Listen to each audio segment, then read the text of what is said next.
Pierre Palmade ne finit plus de faire parler de lui depuis le vendredi 10 février 2023.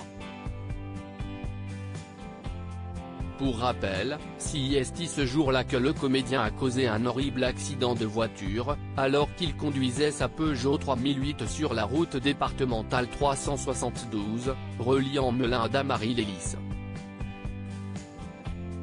Comme l'ONE te prouvait ses analyses toxicologiques, Pierre Palmade était au volant de sa voiture sous l'emprise de la cocaïne lorsqu'il a violemment percuté de face un autre véhicule, qui roulait dans la direction inverse.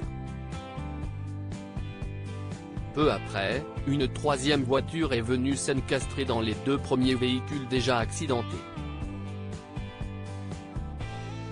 Gravement blessé, l'humoriste, ainsi que les 3 personnes présentes à bord de la voiture qui l'a heurté, ont été transportés à l'hôpital en urgence.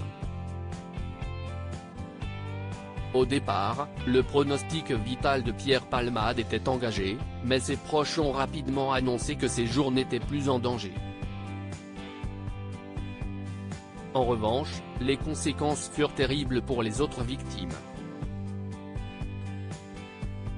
Au sein du véhicule percuté par l'humoriste se trouvait une jeune femme âgée de 27 ans, enceinte de 6 mois, qui a perdu le bébé qu'elle portait suite au choc. Présent à l'arrière de la voiture, un enfant âgé de seulement 6 ans devrait conserver toute sa vie des séquelles physiques liées à cette collision. Dans le cadre d'une enquête le visant suite à ce drame, Pierre Palmade a été placé sous contrôle judiciaire au sein d'un hôpital, où l'acteur est traité pour son addiction à la drogue en moment même.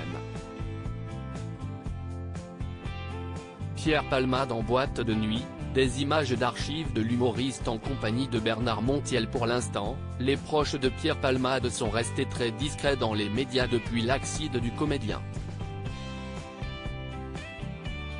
Cependant, l'un d'entre eux s'est confié au micro de BFM TV le samedi 22 avril 2023. Chez Pierre Palmade, il y a Dr Jekyll et Mr Hyde, a expliqué Christophe Combarieux, qui est un producteur de spectacle. On a le sentiment que Pierre a envie de brûler la vie par les deux bouts.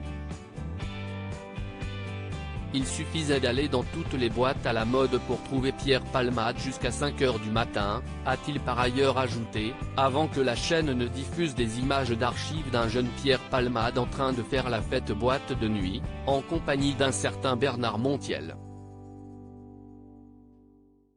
À propos de l'auteur Clément Machetto, passionné de sport, et plus particulièrement de football, de basket-ball et de catch, merci Canal+.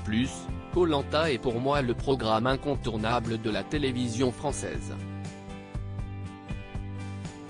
Par le passé, j'étais également un téléspectateur assidu de la Star Academy sur TF1, mais aussi de la trilogie du samedi sur M6. Aujourd'hui le monde des médias n'a plus aucun secret pour moi. Ou presque. Ces derniers articles et Elisabeth II, ce conseil inestimable donné à Sarah Ferguson avant sa mort. Maïté Nabir Aben millionnaire, ce qu'elle compte faire du jackpot qu'elle va toucher. Gérald Darmanin, rebondissement de taille après la garde à vue de sa nièce et de son ex-amant GE.